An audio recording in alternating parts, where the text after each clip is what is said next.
कारण असं आहे, केवळ खुश करण्यासाठी नाही.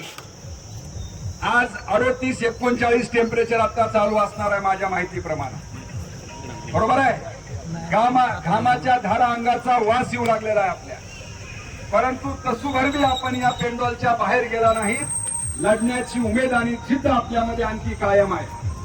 ही खऱ्या अर्थानं या शेतकरी आंदोलनासाठी अत्यंत महत्वाची गोष्ट आहे.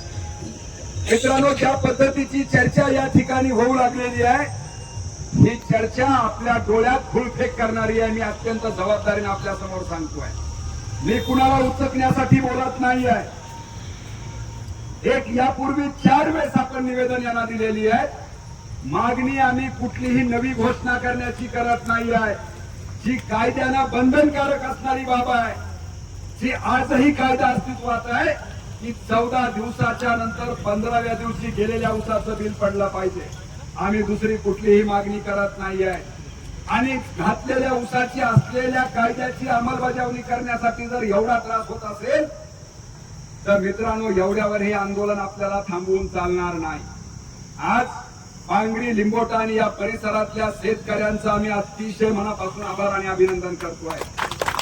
ज्या पद्धतीनं तुम्ही आज हे आंदोलन हाताळताय, पै 5 पैसा गोळा करून 10 20 रुपये 100 रुपये गोळा करून तुम्ही हे आंदोलन चालू केलेलं आहे.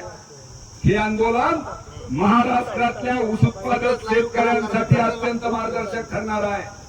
म्हणून आमची कळकळीची विनंती आहे. आम्हाला जेव्हा आता इथले एपीआय साहेब बोलू लागले, त्यांनी सुद्धा हातबलता दाखवलेली आहे की ज्या पद्धतीची भूमिका कारखान्यांच्या लोकांनी, कारखानदारांनी आणि कारखान्यांच्या ओएसने एमडीनी घ्यायला पाहिजे, ती घेत नसल्याचं दिसून येत आहे. आणि म्हणून आपल्याला आमचा प्रस्ताव आहे, कळकळीची विनंती आहे.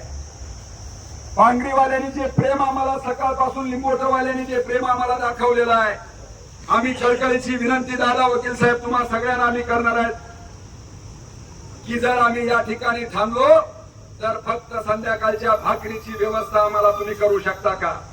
घराघरातली भाकर, आपल्या मायमाऊलींनी केलेली भाकर तुम्ही जर आम्हाला देणार असाल तर आम्ही या कारखान्याच्या माननीय गोपीनाथ मुंडे साहेबांच्या स्मृतीस्थळापाशी ज्यांना संघर्षाचा वारसा आहे, तो संघर्ष महाराष्ट्रामध्ये ऊसाच्या शेतकऱ्यांसाठी इथं सुरू करू आपण.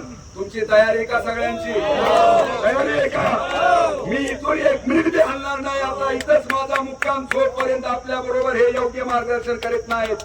आणि जर याच्या उपर मी करणार नसेल तर त्याच्या पुढची दिशा सुद्धा घेऊ. केवळ महात्मा गांधींची अहिंसा अशी नव्हती. महात्मा गांधींनी सुद्धा सांगितलेलं आहे की जर ज्याला अहिंसेची भाषा कळत नाही, या ठिकाणी तुम्हाला हातात शस्त्र सुद्धा घ्यावा लागणार आहे. तो गांधीजी मानणारे आम्ही माणसं आहे. एक गाल पुढं करून सापड खाणारे गांधीजी आम्ही नाही आहे. गांधीजींची दुसरी बाजू सुद्धा आम्हाला समजणारी माणसं आम्ही आहे. आणि म्हणून आमचा कळकळीचा इशारा आहे या कारखानदाराला, या कायदा आणि सुव्यवस्थेची जाण ठेवणाऱ्या पोलिसांना, या जिल्ह्याचा जिल्हाधिकारी म्हणून या जिल्ह्यातल्या सर्वसामान्य माणसांचं हित त्याची जबाबदारी आहे. या जिल्हाधिकाऱ्यांना सुद्धा आम्ही विनंती करतोय की या बीड जिल्ह्याची कायदा आणि सुव्यवस्था जर अबाधित ठेवायची असेल, शेतकऱ्यांनी मेहनतीनं कमवलेल्या आणि गाळलेल्या खामाच्या ऊसाचा दाम जर तुम्ही देऊ शकणार नसाल तर हे मुंडे साहेबांचं स्मृतीस्थळ गोपीनाथगड आणि पांगरे कॅम्प हा महाराष्ट्रातल्या ऊस उत्पादक शेतकऱ्यांच्या आंदोलनाचं केंद्र बनेल. आणि उद्या जर काही झालं याचा जबाबदार आपण राहाल, याचा इशारा आपण देऊ. मला खात्री आहे पांगरे, लिंबोटा आजूबाजूच्या सगळ्या गावातले लोक आपल्याला या आंदोलनाला मोठ्या प्रमाणात सहकार्य करतील. संध्याकाळी घराघरातली भाकर बाय माऊलींच्या हाताने केलेली आपण इथं चौकात बसून खाऊ. जोपर्यंत बघू आपल्या दम आहे, आपली हिंमत आहे का, या मगरूर कारखानदारांची हिंमत आहे, हे बघण्याची हिंमत आपण आज ठेवू. मान्य मी आज आम्ही आपण सगळे या ठिकाणी थांबणार. पुरांडे सर तुम आगे बढ़ो. शेतकरी एक सुटीचा, शेतकरी एक सुटीचा. मान्य सगळ्याला. चलो आपापले कपडे बिस्तर बांधताना मागून घ्या.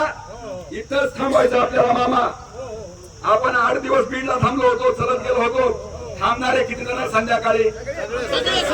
सगळे बस. ओके चलो.